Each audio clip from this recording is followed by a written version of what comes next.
All right, well, thanks everyone for being here. I do sense some degree of irony with us coming together to talk about solitude. So hopefully we can all acknowledge that. So philosophy generally deals with really big questions. And I think that in many ways, what the philosopher is generally concerned with is answering the question of how should we live? And this sets up their various fields. So in an attempt to cultivate an understanding of reality, they'd be pursuing metaphysics, to cultivate an understanding of knowledge, engaged in epistemology, values, axiology, and to better understand proper thinking, to be engaged in logic. And so in many ways, this would be a philosophical recommendation as to how a person ought to live in pursuing these various areas. But in thinking about how or to what extent we don't live philosophically, we can see that we prefer simulations over reality quite frequently. We prefer entertainment over learning and obtaining knowledge, and we pursue activities that are pleasurable regardless of their moral standing. And then we tend to think more emotionally rather than critically or analytically. And that's not to say that emotions aren't. It's just saying that's what's given primacy. And so in thinking about the pandemic, I make the controversial claim that in some ways it was a gift. And thinking, well, will we accept that gift? And what might be the gift actually be towards that?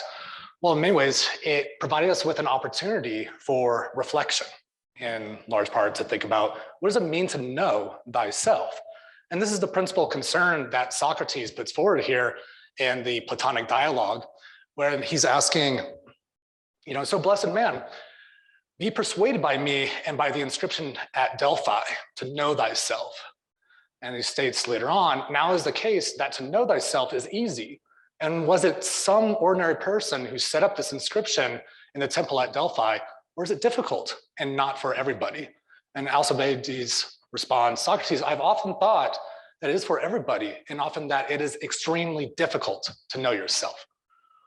So then in thinking about, well, where does this imperative come from? Whomever is commanding it is calling upon us to, in large part, to know the soul, or the psyche, or breath, the core elements of the self. And it says that in looking to a God, we would also make use of that most beautiful reflector for human purposes and furthering the excellence of the soul. And in this, we would certainly see and know our own selves. So requiring reflection in order to engage in that.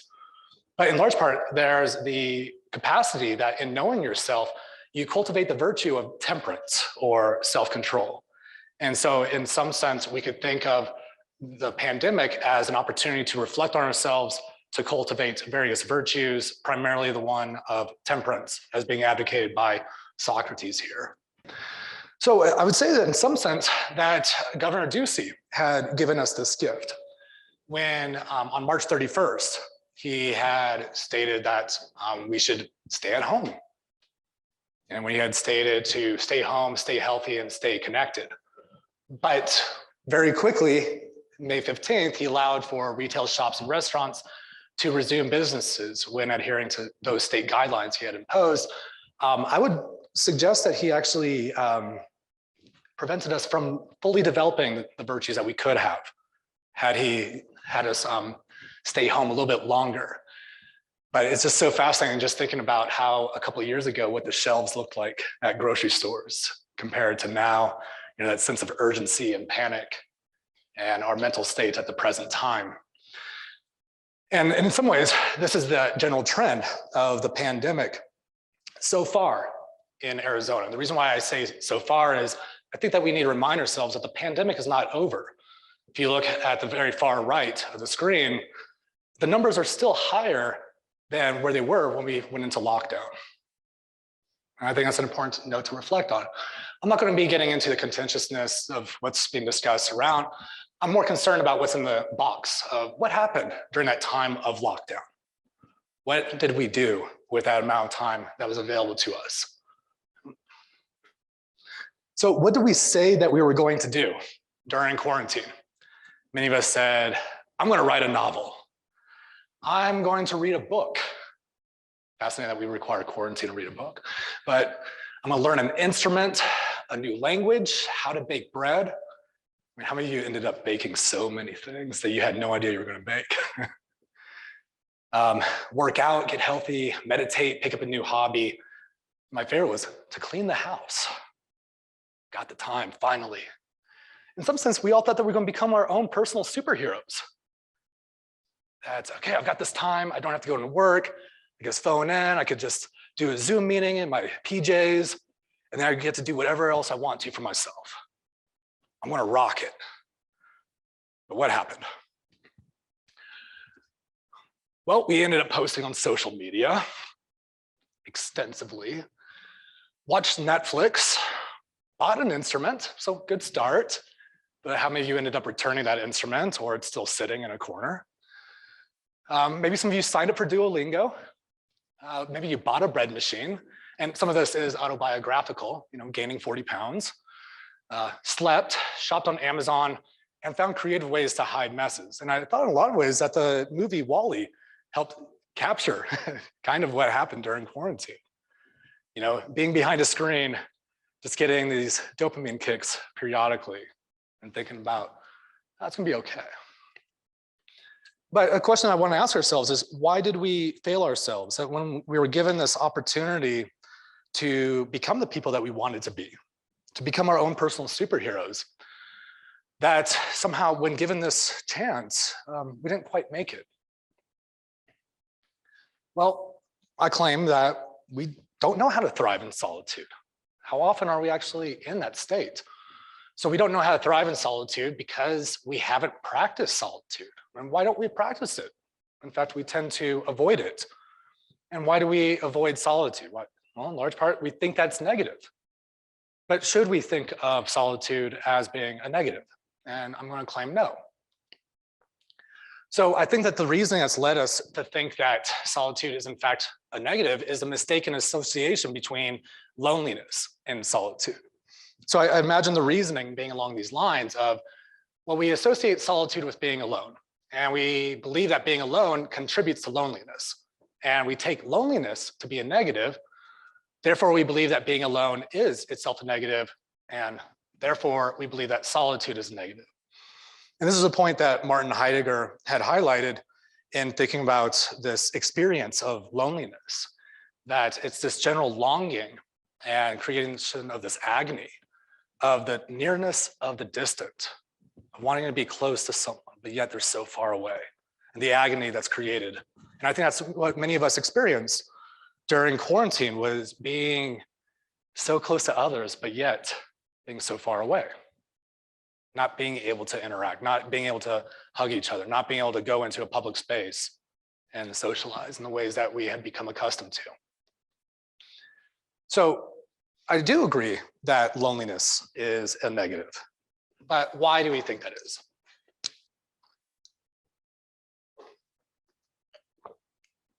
So this is from a study that came out just in 2020 on social isolation and loneliness, specifically in older adults, and looking at how we can be focusing on the idea of loneliness to better understand how to make modifications to the healthcare system. So we understand that social isolation increases a person's risk of premature death from all causes, a risk that may rival those of smoking, obesity, and physical inactivity. And it's not just the isolation itself, it's the mental or perception of that isolation, of the experiencing of the loneliness itself. I'd claim that social isolation, not having social stimulations, contributed to risks of dementia. But it's not just having a social relationship, it has to be a particular quality of a social relationship. And by having poor social relations, that then we had greater risk of heart disease and risk of stroke. And seeing how loneliness itself was associated with higher rates of depression, anxiety, and even suicide. And then the direct impact on the heart. Many of you might have heard of something like broken heart syndrome, and in a lot of ways that people experiencing loneliness also experience that phenomenon in those instances. So it seems that loneliness is itself a bad thing. So how can we advocate for practicing solitude in a way that prevents us from becoming lonely? And that's a lingering question, and hopefully I'll have some answers to it later on in this presentation. Because I want to claim that solitude itself is not a negative. Being alone does not have to contribute to loneliness itself. So if we associate solitude with being alone, solitude does not necessarily contribute to loneliness.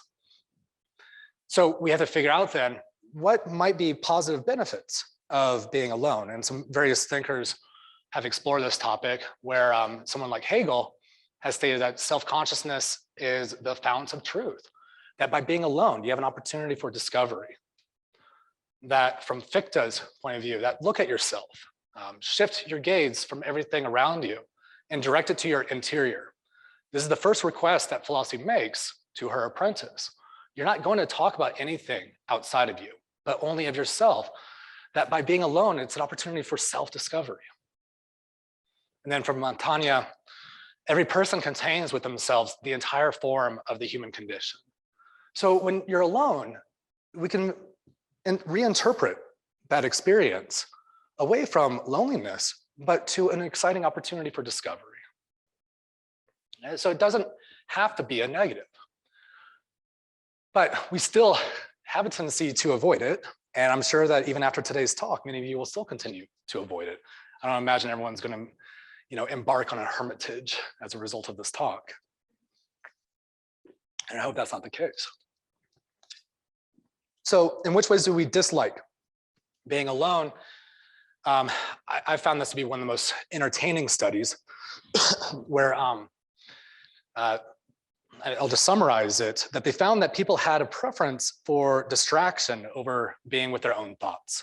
That when given an opportunity to make a decision between either shocking themselves or just being alone with their own thoughts, that the majority of people had a preference for even electrocuting themselves.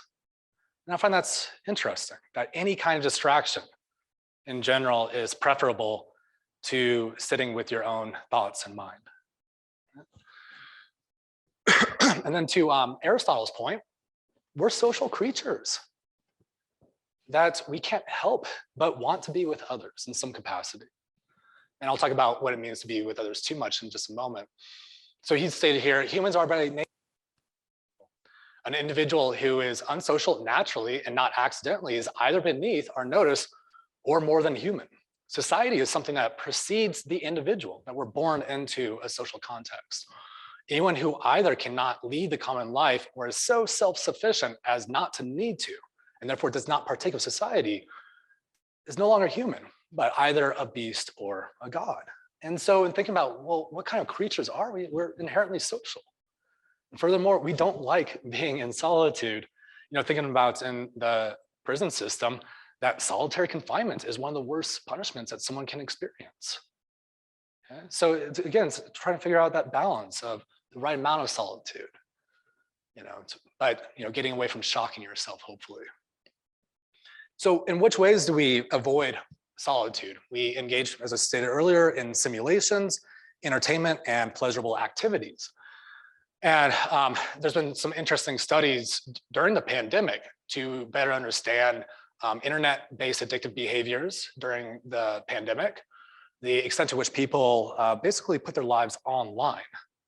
So given this gift of quarantine, that rather than spending it with yourselves, instead spending more time online, that it became more difficult to spend time offline. And we're seeing this with an uptick of anxiety, difficulties of holding conversations and so on. Also, the amount of alcohol consumption greatly increased during the pandemic. And then also the opioid pandemic as well is a prominent one that's been going on at the same time. Sometimes it's referred to as the shadow pandemic, but the rate of opioid deaths has greatly increased. Now we can maybe think, is this because of people trying to distance themselves from it? Or is this because not enough medical attention is available to them? So we can definitely dig into each of these studies and ask more questions about it. But what I think is important to note is that there really hasn't been an indicator that more monks were produced or more hermits or more writers during this phase. And so realizing we should not avoid the solitude. And Gracian here, who himself is a monk, he who begins ignoring oneself badly, he was actually a Jesuit priest. He who begins ignoring oneself badly can learn other things. But what is the good in knowing everything while not knowing oneself? So thinking about, why do we try to distract ourselves from ourselves? Why do we avoid being with our own thoughts and our minds? In some ways, why do we not like ourselves? Or why do we bore ourselves? And if we don't spend time with ourselves in a way that cultivates a self that we think is worth spending time with, then what are we bringing to our own relationships? And we think that, well, being alone is scary. I don't know what I'm going to find out. And then Aristotle's response would be, well, you'll never do anything in this world without courage. It's the greatest quality of the mind next to honor. And well, how do we cultivate this virtue of courage? Well, by doing courageous things, by confronting the fears. If you have a fear of being alone, spend some time alone. That's going to be the best treatment, you would say. So there seems to be some problems with being alone by ourselves all the time. But there can also be problems with spending time with others too much. And it's complicated, but let's try to understand it.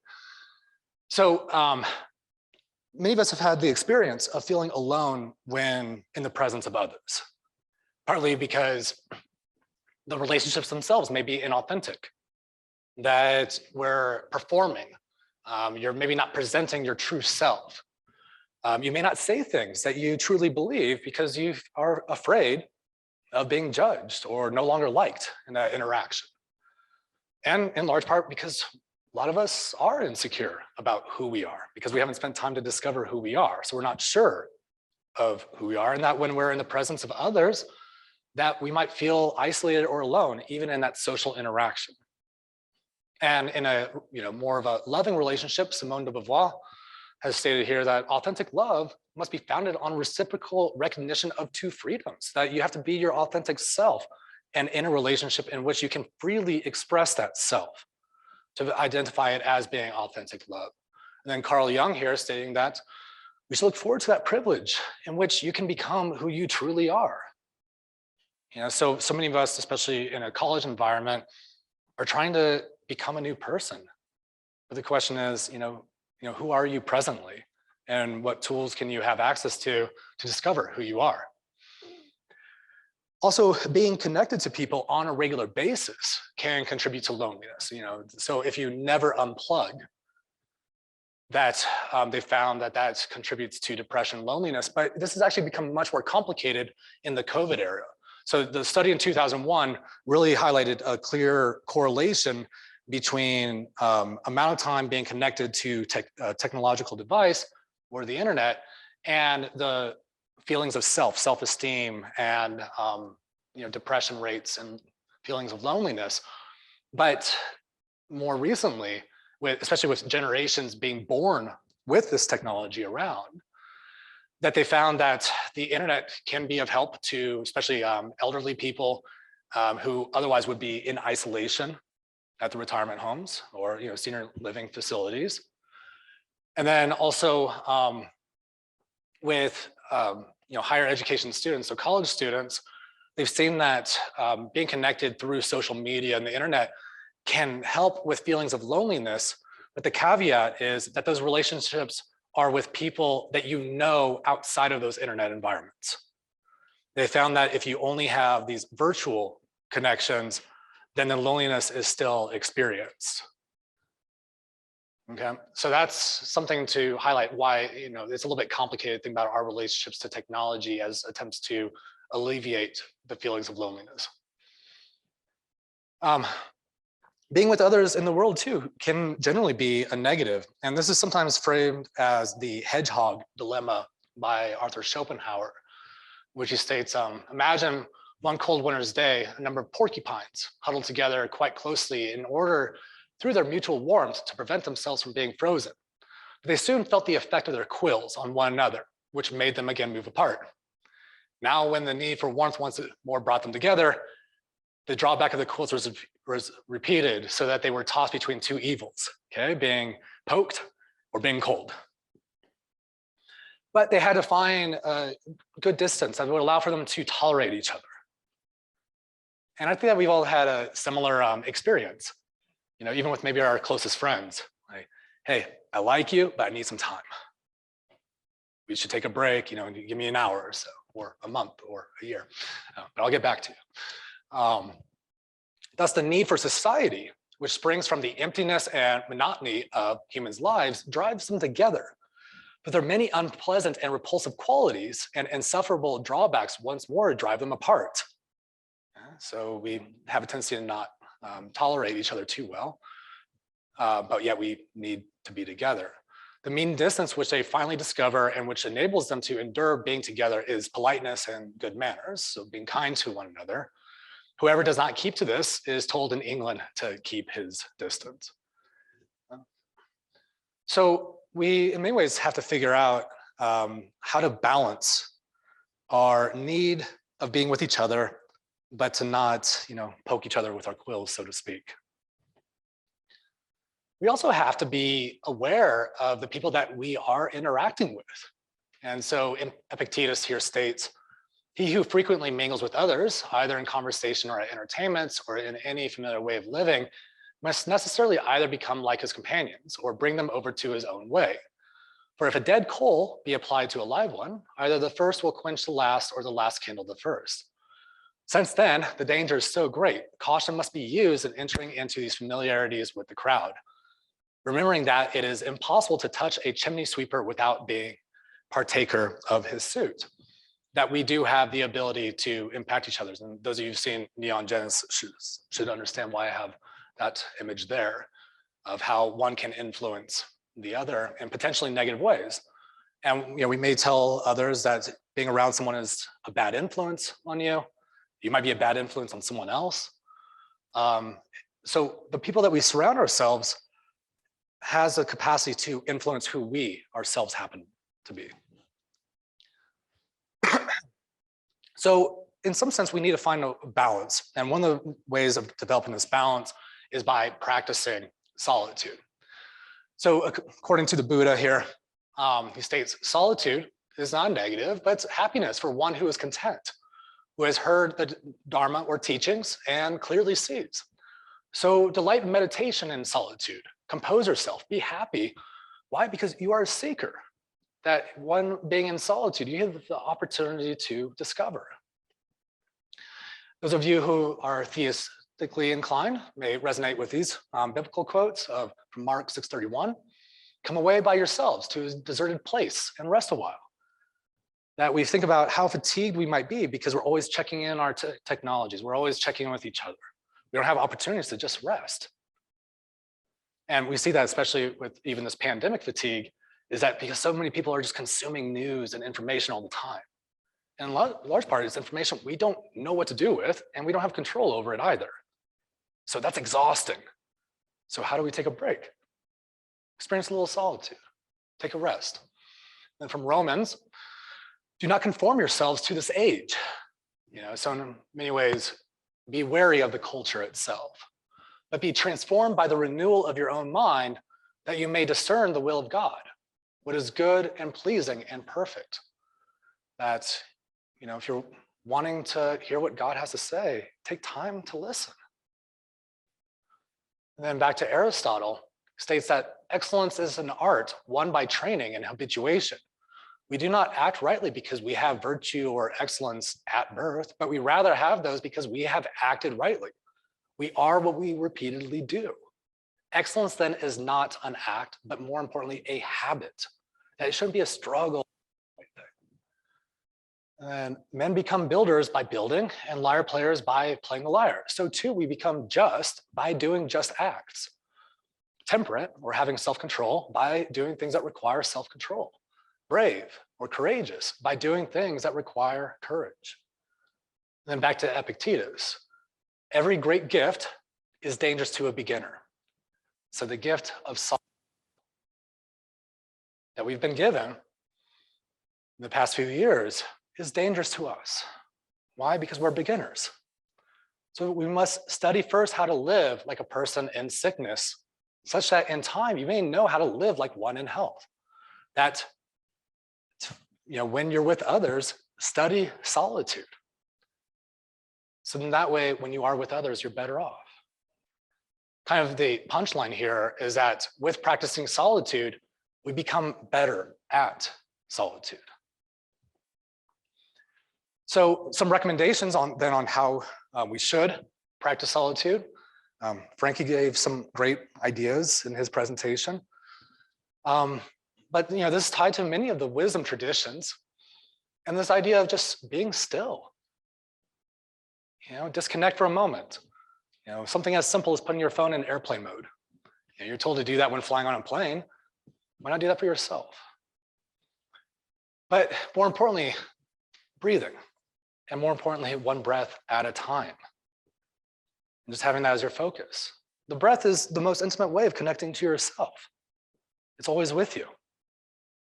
So breathing that breath allows for you to begin connecting to yourself. Then learning to observe whatever thoughts arise as you would clouds, just passing you by and disappearing. Not judging any cloud as being better than the other, not being attached to any cloud. And treating your thoughts in a similar way. Then moving to focusing on a single concept. This might be a single virtue. Maybe you want to have better self-control. Focus in on that one concept with each breath. Maybe you want to be more courageous. Maybe you want to be more calm. By holding that one concept in mind for a regular basis, and in a sense, breathing into it, it becomes more a part of you. And recognizing this, you're a seeker. This is a process of discovery. Don't rush it. Like on a hike. What are the more pleasurable hikes? The ones where you rush to the end. It's like, I want to get there. Or the ones where you let things happen. You let the world show itself to you. Through each step, you have those pleasant surprises. You get to discover. And when you get to a new vista, you realize that there's other things to discover there. And then more importantly, I think, taking this to apply to your waking life. And that requires focus and active thinking, not just letting it happen, but being engaged. Epictetus, as a Stoic, was a little bit more, I'd say, hardcore. He says the way to cultivate these skills is by abstaining from food, so fasting. Drink water, so stay hydrated. That's important. Good old Greek medicine. But totally repress your desire for some time, that you may at length use it according to reason. So if you have that strong desire to connect with others, don't give in. Abstain from it for a while, such that you may at length use it according to reason. You're not giving into compulsion any longer, but you're using reason to think about how should it be used. So it's more of an informed decision approach. And the idea then is the stronger you become in terms of your own character, the better able you will to use those skills later on. I personally, and I'm not always on track with this, but my ideal self, when I'm in my practicing mode, is through meditation and journaling. That meditation to engage in that activity of discovery, and the journaling as the recording. But important that it's done by hand.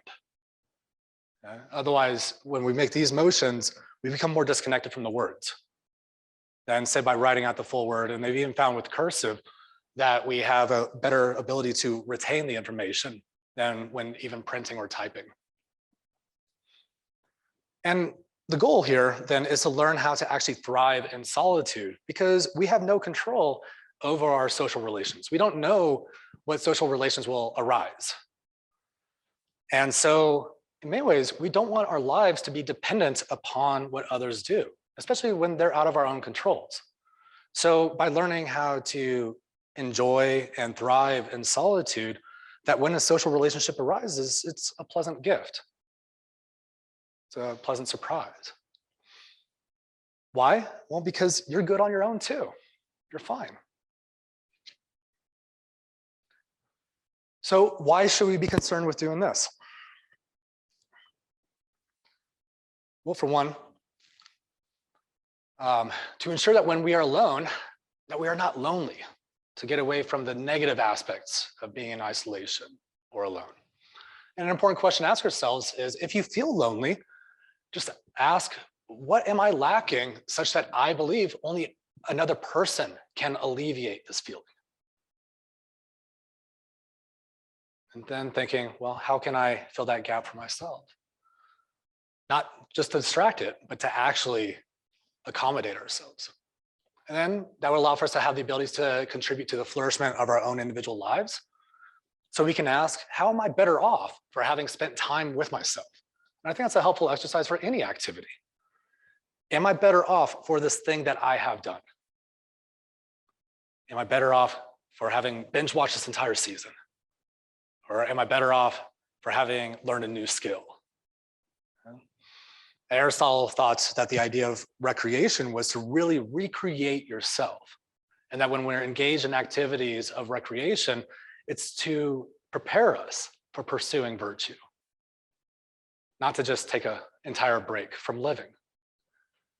But the kind of main benefit of this is that we're capable of contributing to the flourishment of others, that we're better off, so then that way we can be better off for others. And this is in the Buddhist tradition, similar to the mission of the Bodhisattva, the individual who believes that they ought to pursue enlightenment for the sake of assisting others obtain enlightenment. And the pragmatic aspects is maybe you'll be able to write that book or read another one, learn that instrument that's sitting around, learning the language, make bread, work out, meditate, pick up a new hobby, or actually finally clean your house. I'm still working on that one. In some sense, become your own superhero. And in doing so, you'll be able to know thyself, know who you are, having spent that time with yourself. And as St. Augustine has stated here, do not want to pour out, fall within yourself. Why? Well, because inside of us lies the truth. Again, that idea of discovery. And going back to Lao Tzu, we mold clay into a pot, but it is the emptiness inside that makes the vessel useful. How do you mold yourself? What makes you useful? It requires an understanding of who you are. And this will allow for us then, ideally, to be able to thrive with others, to thrive as a community, to get away from that feeling of isolation, even when we are with others. Heidegger expresses this way in, I think, too convoluted of language for the present talk, but it's in his book, Being in Time, he expresses the idea that our very existence is defined in terms of others. That who you are as a teacher, as a student, as a parent, a child, a friend, those are relational ideas. So it's because of the other that you get to be that thing. So we should be asking ourselves, how can we thrive in those relations? And then Epictetus again here, highlighting that we should be going into each of our interactions with an intention of service. That would you be of service to them? Show them by your own example what kind of person philosophy makes, and do not trifle. When you eat, be of service to those who eat with you. When you drink, to those who drink with you. Be of service to them by giving way to all, yielding to them, bearing with them, and not venting upon them your own ill humor. The idea is each person should be better off because they had interacted with you. But how are they able to do that if you yourself are not better off? So then the general idea is, well, let's learn to flourish so that we can make each other better off. These are some of the books that informed my thoughts on this discussion. So thanks. Are there any questions in the audience? I'd like to thank you, Dr. Winters, for a really fascinating and I think worthwhile and useful presentation. I was wondering if you would be able to expand further on how knowing thyself helps one to cultivate temperance. Yeah, I mean, for one, we can ask ourselves, in which ways do I not have temperance? And that requires that level of self-reflection. So thinking from this kind of virtue framework that I'm utilizing in this talk, how am I lacking in self-control? And Epictetus in his handbooks has a nice, or the Enchiridion has a nice outline for how to do this, that in each evening, ask yourself, what went well, what went wrong, and what can I do differently for the next day such that I can do it better? So if you come to realize through self-reflection that, I don't know, maybe you overindulged in your eating for the day, or maybe you gave in and instead of exercising for the day, that you chose to hang out on the couch. So it's this kind of reflection of understanding where you don't have self-control that then allows for you to cultivate that temperance in the future. Yeah. So if I understand the question correctly, you're asking, what's the difference between just being alone and actually being in solitude? Improving it? Yeah. Okay. Yeah, I mean, I think that one is done with intention and one just happens. And I think that's in practicing something, intention is going to be really important. And asking yourself, why are you doing this? Why are you, so if you are living with someone, do you have a space that's just your own? And knowing that you have intention that for whenever you enter that space, you're trying to cultivate your understanding of self. As opposed to if you're living alone, then it's kind of not up to you at that point, right? So then more importantly, how do you learn how to live alone? And by cultivating solitude might be of assistance there. But remember that balance aspect, right? We don't want to be too extreme one side to the other. So if living alone, then it's actually important to figure out how to cultivate meaningful relationships as well. One of the key benefits of solitude has to do with cultivating self-knowledge. I share the intuition that being alone with oneself provides this opportunity, but exactly how does this occur?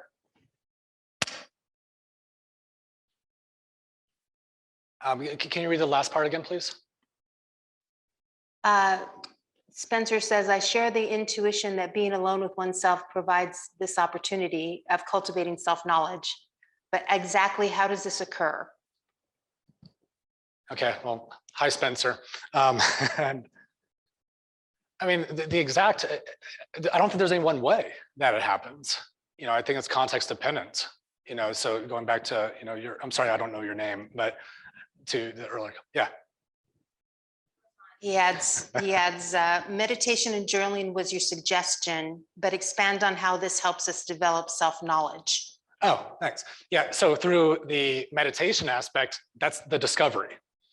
And the journaling is the recording of the discovery. But again, that's what I've found is helpful to me. And I encourage each person to cultivate their own practice.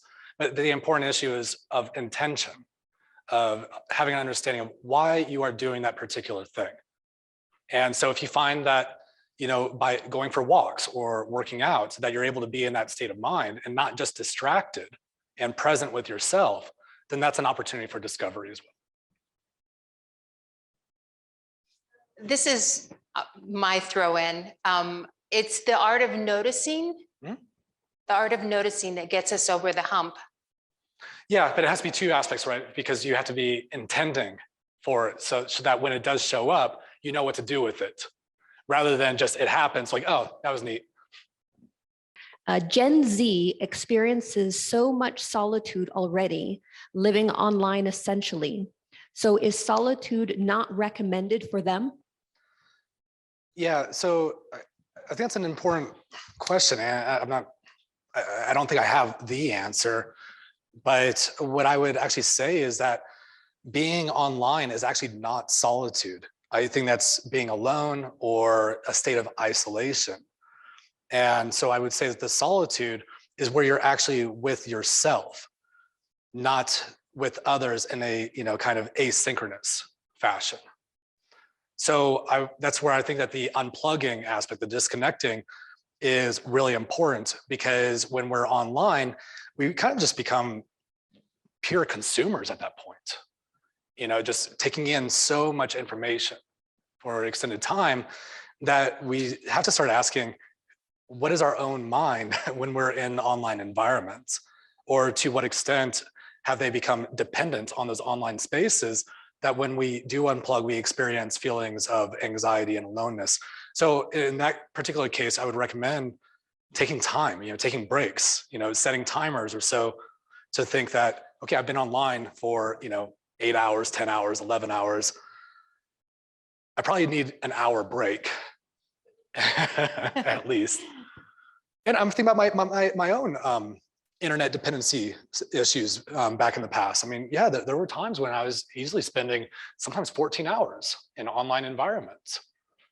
So I do have a personal sense of what that's like, but then that feeling of loneliness and isolation that arises, because we have to ask, to what extent are those relationships even meaningful? And that's why it's so important that when connecting with someone online, that it is someone that you have the capacity to meet in what's called meet space. That's actually a word. This kind of interaction beyond just the cyber interactions. So the issue of authenticity starts coming up.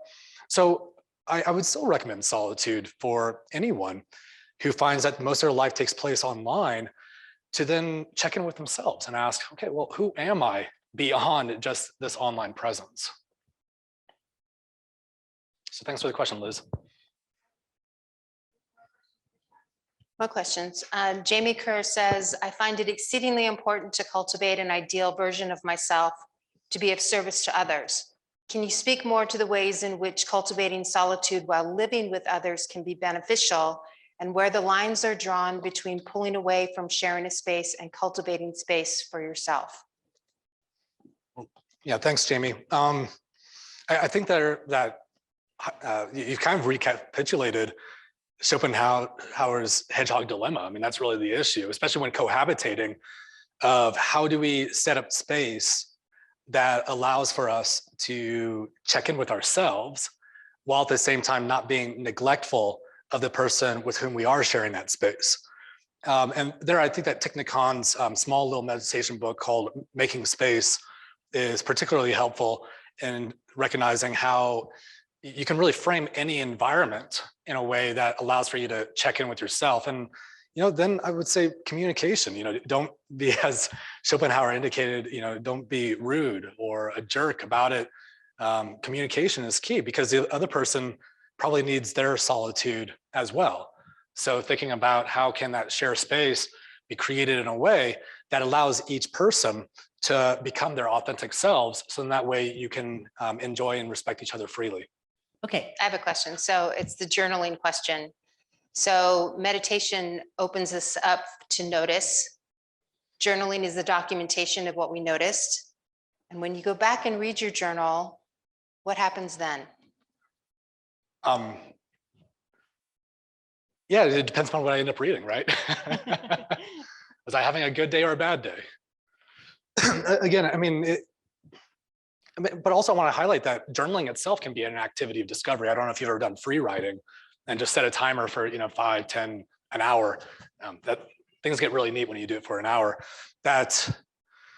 You discover a whole bunch of things that just bubble up. And the idea is to not stop writing. And even writing, I cannot think of anything to write, but somehow that creates other things to write. But yeah, when you go back and read, again, context is important. What's your intention for reading it? Are you trying to go back to resolve something that you're presently dealing with, or are you just randomly seeing what you thought on a particular day? Do you have a reading habit of you read the journal entry from the previous year on that same day? So I think there's a lot of different issues tied to the intentions that are going to influence the effect of doing that.